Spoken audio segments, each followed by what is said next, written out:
Hello friends, मैं पुष्पा यादव स्वागत करती हूँ आपका मेरे यूट्यूब चैनल हिंदी सारथी में। पिछली क्लासेस में हमने 10th क्लास की काव्य खंड के पाठ 2 राम लक्ष्मण परशुराम संवाद के 2 पदों की व्याख्या उसकी समरी हमने की थी। आज हम बढ़ते हैं अपनी अगली क्लास के साथ अगले पद की व्याख्या के लिए। तो अगले पद में कवि क्या कहना चाहते हैं देखते हैं। बेहसी लखन बोले मृदुबानी अहो मनुषी महाभट माने। पुनि पुनि मोहि दिखाव कुठारू चहत उड़ावन फूकी पहाड़ो। यानी कि अब जो है लक्ष्मण परशुराम को कह रहे हैं कि आप जो है लक्ष्मण थोड़े से व्यंग वाले अंदाज में व्यंग स्वभाव से कहते हैं कि आप जो है अपने आप को बहुत बड़ा योद्धा महाभट यानी कि योद्धा परशुराम को कह रहे हैं कि आप अपने आप को बहुत बड़ा योद्धा मान रहे हैं पुनि पुनि और बार बार जो है मुझे अपना कुठार यानी कि अपना फरसा जो उनका हथियार था परशुराम जी का अपना बार बार मुझे फरसा दिखा रहे हो चाहे तो उड़ावन फूकी पहाड़ों। आप तो ऐसे समझ रहे हो कि जैसे आपके बोलने से मैं जो है आपकी फूंक से जिस तरह से पहाड़ उड़ जाता है आप अपनी फूंक से पहाड़ को उड़ा देंगे। लक्ष्मण कह रहे हैं परशुराम जी को। इहा कुंबड़ बतिया कोऊ नाही जे तर्जनी देखी मरी जाए। यानी कि लक्ष्मण कह रहे हैं कि यहाँ पर कुंबड़ बतिया कोई नहीं है। कुंबड़ बतिया का अर्थ होता है बहुत ही कोमल और नाजुक। एक फल भी होता है जो बहुत जल्दी गिर जाता है, बहुत जल्दी मुरझा जाता है। तो लक्ष्मण कह रहे हैं कि यहाँ कुंबड़ बतिया कोई नहीं है, यानी कि यहाँ इतना कमजोर कोई भी नहीं है जो आप जो है बार बार अपनी तर्जनी जैसे हम किसी को कहते हैं तुम रुक जाओ, तुम यहाँ से चले जाओ, इस तरह से जो हमारी जो फर्स्ट फिंगर है इसको दिखाते हुए परशुराम बार बार जो है उसको बोल रहे थे लक्ष्मण को और राम को। तो लक्ष्मण कह रहे हैं कि यहाँ पर कुंबड़ बतिया कोई नहीं है, कोई इतना नाजुक और कोई इतना कोमल नहीं है जो आपकी उंगली दिखाने से ही मर जाएंगे। देखी कुठारू सरासन बाना मैं कछु कहा सहित अभिमाना। बार बार जो है आप कुठार यानी कि फरसा और सरासन बाण यानी कि धनुष बाण उठा उठाकर हमें जो है भयभीत करने का प्रयास कर रहे हैं। मैं कछु कहा सहित अभिमाना और मैंने तो आपको कुछ कहा भी नहीं है लेकिन आप जो है क्रोधित हुए जा रहे हैं और क्रोधवश कुछ ना कुछ बोले जा रहे हैं। भृगुसुत समझी जनेऊ बिलो की जो कछु कह सहो रिस रोकी। सुर महिसुर हरिजन और गाई हमरे कुल इन्हा पर न सुहाई। यानी कि भृगुसुत तभी जो है बीच बचाव करते हुए ऋषि विश्वामित्र जो राम और लक्ष्मण के गुरु थे, जो वही उनको उस स्वयंवर में लेकर आए थे, तभी जो है भृगुसुत यानी कि ऋषि विश्वामित्र वहां पर आते हैं, बीच बचाव करते हुए कहते हैं किसको? परशुराम को, कि आप जो है इतना क्रोध किस लिए हो रहे हैं? आपको ये शोभा नहीं देता, आप इतना क्रोध कर रहे हैं और ये बालक हैं, आप इनको बालक समझकर अबोध बालक समझकर इनको क्षमा कर दीजिए, आप इतना क्रोध क्यों कर रहे हैं? सुर मई सुर हरिजन अरुगाई हमरे कुल इन्हीं पर न सुहाई। फिर लक्ष्मण विश्वामित्र कहते हैं कि ऋषियों को ये शोभा नहीं देता कि वो जो है हरिजन हरिजन यानी कि बूढ़े व्यक्तियों, गाय और ऋषि मुनियों पर इन पर जो है प्रहार नहीं करते हैं। ये हमारा जब हमें शिक्षा दी जाती है यानी कि ऋषि विश्वामित्र कह रहे हैं कि आपको शोभा नहीं देता कि आप जो है इस बालक को बार बार कुठार फरसा बार बार दिखाकर इसको डरा रहे हैं। तो हमारे कुल में जो है बच्चों, गाय और हरिजन यानी कि बूढ़े लोगों पर जो है प्रहार नहीं किया जाता, इनको जो है नहीं डराया जाता। बधे पाप अपकीर तिहारे मारत हुपा परी तुम्हारे। यानी कि विश्वामित्र कह रहे हैं क्यों आप जो है इतने कठोर वचन कहकर इतने क्रोधित होकर आप अपने वंश को अपकीर्ति की तरफ ले जा रहे हैं। यानी कि आप अपना इतना आपका नाम है विश्व में, पूरे भारतवर्ष में आपको बहुत ही योद्धा और महान गुरु के नाम से जाना जाता है, लेकिन आप इस इतने क्रोधवश अभिमानवश इतने कठोर वचन कह रहे हैं, ये आपको शोभा नहीं देता, ये आपको अपकीर्ति की तरफ ले जाएगा। यानी कि ये आपकी एक तरह से कह सकते हैं प्रसिद्धि कम होगी इससे। कोटि कुलिश सम वचन तुम्हारा व्यर्थ धरु धनुबान कुठारा। आप जो इतने कठोर वचन कह रहे हैं, कोटि कुलिश यानी कि कठोर वचन, आप इतने कठोर वचन बोले जा रहे हैं, ये आपको शोभा नहीं देता है। व्यर्थ ही जो है आप धनुष बाण को उठा उठाकर और कुठार कुठार का अर्थ होता है फरसा, कुल्हाड़ा, जो परशुराम जी का मुख्य हथियार है। तो बार बार जो है आप धनुष बाण उठाकर कभी फरसा कुल्हाड़ा उठाकर इन बालकों को डराने का प्रयास कर रहे हैं, यह आपको शोभा नहीं देता। जो बिलो की अनुचित कहे हूँ शंभु महामुनि धीर, यानी कि विश्वामित्र ऋषि परशुराम को कह रहे हैं कि अगर मैंने आपके लिए कुछ मेरे मुंह से ऐसे अपशब्द निकल गए हो जो आपको बुरा लगा हो तो मुझे क्षमा करिए, लेकिन ये आपको शोभा नहीं देता कि एक ऋषि होते हुए आप इतने कठोर और भयंकर वचन बोल रहे हैं। सुनी सरोष भृगु वंश मणि बोले गिरा गंभीर, और ये सारी बातें जो है ऋषि विश्वामित्र बड़े ही धीरे और गंभीर स्वर में कह रहे हैं।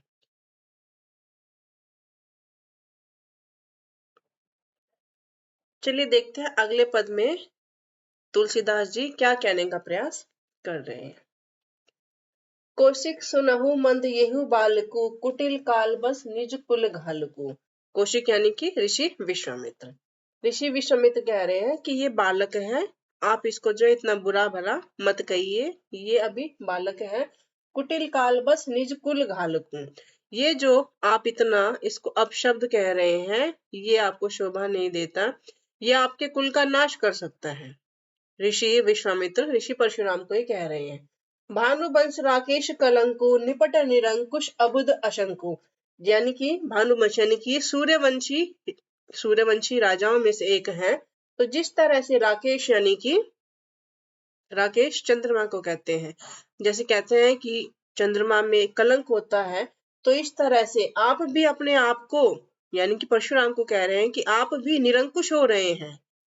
लगता है आपके ऊपर किसी का अंकुश नहीं है, तभी तो आप जो है अपने अभिमान में अपनी सिद्धि में इतना जो है इस बालक को इतना अपशब्द कहे जा रहे हैं।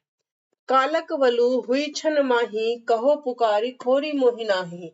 फिर जो है परशुराम कह रहे हैं कि मुझे मुझे बहुत ही कम समय लगेगा, यानी कि क्षण भर में जो है मैं तुम्हें कालक वलु होई, यानी कि मैं तुम्हें जो काल का ग्रास बना दूंगा, यानी अपने फरसे से तुम्हारा भी सिर धड़ से अलग कर दूंगा। परशुराम कह रहे हैं कहो पुकारी खोरी मोहिनाई, फिर मत कहना कि मेरा कोई दोष नहीं था, मैं तुम्हें सतर्क कर रहा हूं, सावधान हो जाओ कि और मेरे सामने अपशब्द मत बोलो। लक्ष्मण के लिए कह रहे हैं परशुराम। तुम हट का ऊंचो चहु उबारा कही प्रताप बल रोष हमारा। तुम जो है हट कर रहे हो और कुछ हंसे जा रहे हो व्यंग भरे जो है अंदाज में, यानी कि मेरे शब्दों का जो मेरा मुझे क्रोध आ रहा है उस पर हंसे जा रहे हो और हट कर रहे हो। लखन के हु मुनि सुजस तुम्हारा तुम्हें अछत को बरन न पारे, यानी कि लखन कह रहे हैं कि तुम जो है तुम्हारा ये सुयश है, यानी कि तुम इस तरह से जो बोल रहे हो नहीं लगता है कि तुम अपने कुल का नाम जो है रोशन करना चाहते हो, और इस तरह से जो है हंसे जा रहे हो। लगता है कि तुम्हें अपने वंश का जो है वंश की मान मर्यादा का थोड़ा भी तनिक भी जो है ध्यान नहीं है, उसकी इज्जत का उसकी मर्यादा का तुम्हें थोड़ा सा भी ध्यान नहीं है। अपने मुंह तुम आपनी करनी बार अनेक भांति बहु करनी। अब जो है लक्ष्मण कह रहे हैं, क्योंकि मैंने शुरू में बताया था यह संवाद राम लक्ष्मण परशुराम संवाद पाठ का नाम ही यही है। तो कहीं जो है लक्ष्मण कुछ कह रहे हैं, वहीं बीच में जो है परशुराम आ जाते हैं, फिर उन्हीं के बीच में कहीं बीच बचाव करने के लिए ऋषि विश्वामित्र भी आ जाते हैं।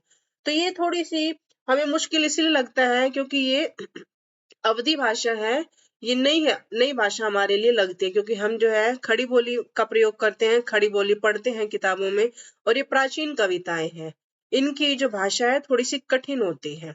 तो चलिए देखते हैं। अपने मुंह तुम आपनी करनी, यानी कि लक्ष्मण कह रहे कि तुम अपने मुंह अपनी बड़ाई खुद ही करे जा रहे हो। परशुराम को कह रहे हैं कि मैं इतना बलशाली हूँ, इतना वीर हूँ कि तुम्हें जो है तुम्हारा अभी सिर जो है धड़ से अलग कर दूंगा, वगैरह वगैरह बहुत कुछ जो है आप कह रहे हो। आप जो है अपने मुंह से अपनी बड़ाई स्वयं करे जा रहे हो, और कितनी बार जो है आपने ऐसा कह दिया है। नहीं संतोष तो पुनि कछु कहूं, अगर आपको इतने में भी संतोष नहीं हो रहा है, इतना भला बुरा आप मुझे और मेरे भैया को सुना चुके हैं, अगर इसके बाद भी आपको संतोष नहीं हो रहा है तो कुछ और मन में अगर बाकी रह गया है तो वो भी कह दो। जन रीस रोकी दुसहु दुख सहु, और जो है आप अगर अभी भी आपका मन शांत नहीं हुआ है, अगर आपके मन में और कुछ हमें कहने की इच्छा है तो वो भी आप कह डालो।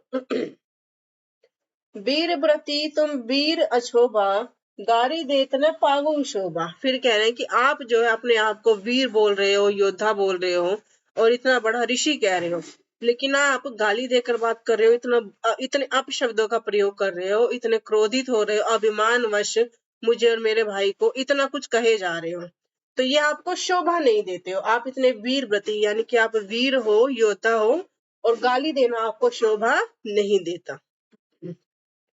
सुर समर करनी कहीं न जानहु आपो, विद्यमान रण पाई रिपु, कायर कथी प्रतापु।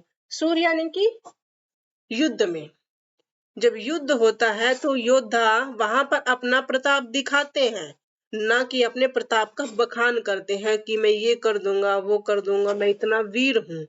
तो जो वीर होते हैं वो सुर यानी कि सुर समर यानी कि युद्ध में जो है अपना पराक्रम और अपना प्रताप दिखाते हैं। वो कहने से, अपने वचनों के द्वारा अपना प्रताप नहीं दिखाते। कही ने जनावहि आपो, विद्यमान रण पाई रिपु, कायर कथी प्रतापु। और जो वीर होते हैं वो युद्ध के मैदान में रिपु यानी कि शत्रु, अपने शत्रु को देखकर उनका सामना करते हैं, उनको आक्रमण करते हैं, उनका सामना करते हैं। ऐसा नहीं है कि कोई अगर युद्ध चल रहा है तो वहां पर जो है अपने शत्रु को सामने पाकर अपना बखान करने लगे कि मैं ये कर दूंगा, वो कर दूंगा, तुम्हारा सिर धड़ से अलग कर दूंगा, मैं इतना तेज हूँ, इतना वीर हूँ, इतना योद्धा हूँ, इतना प्रतापी हूँ, वगैरह वगैरह। तो ये योद्धाओं को शोभा नहीं देता जो आप कर रहे हैं। बार बार आप ये बोल रहे हैं कि मैं तुम्हारा सिर धड़ से अलग कर दूंगा, मेरा फरसा उठा उठा कर जो है हमें बार बार डराने का प्रयास कर रहे हैं। तो ये थी इस पद की व्याख्या। अगली ही वीडियो में जो जल्दी मैं आपके लिए लेकर आऊंगी, बाकी के 2 पद रह गए हैं उसकी वीडियो के साथ और इम्पोर्टेंट क्वेश्चन के साथ मैं जल्द ही मिलती हूँ आपको अपनी नेक्स्ट वीडियो में। तो फ्रेंड्स, मेरी वीडियो लाइक करते रहिए, शेयर करते रहिए, सब्सक्राइब करते रहिए और कमेंट कर कर ये जरूर बताइए कि मेरी वीडियोस आपको कैसी लग रही हैं। तब तक के लिए thank you, have a nice day.